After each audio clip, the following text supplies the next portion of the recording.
الصدمة جديدة، نار سنترال رمسيس ترجع تولع تاني. إيه السر؟ بعد 3 أيام بالظبط من الحريق الضخم اللي ضرب سنترال رمسيس وعطل الدنيا كلها وعمل خسائر بالمليارات، فجأة النار ولعت تاني. الناس كلها مصدومة وبتسأل إزاي ده يحصل؟ وليه النار رجعت تاني دلوقتي؟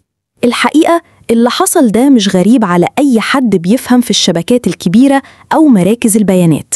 لما بيحصل حريق ضخم زي ده بيبقى ليه نقاط سخونة أو هوت سبوتس بتفضل موجودة جوه المبنى حتى بعد ما النار الظاهرة تطفى. طيب إيه اللي بيخليها تولع تاني؟ التلف الداخلي اللي بيحصل لما الحرارة العالية بتأثر على عزل الكابلات والألواح المعدنية والجدران. كمان بقايا الحريق والدخان والترسبات الكربونية اللي بتفضل على الأسلاك والأجهزة ممكن تكون موصلة للكهرباء بدرجة معينة، وده ممكن يسبب شرارة أو قفلة كهربائية جديدة.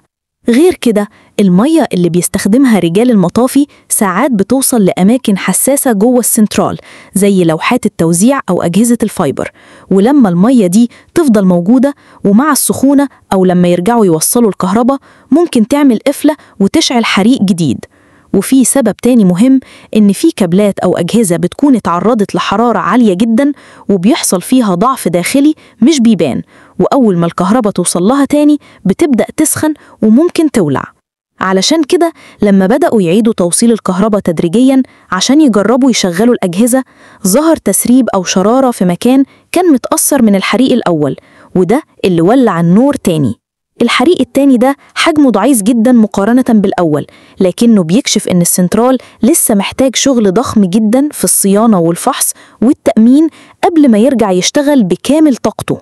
وده بيأكد إن إدارة الكوارث في الأماكن دي مش بس بتطفي نار، لكن كمان بتأمن كل نقطة عشان ما تولعش تاني.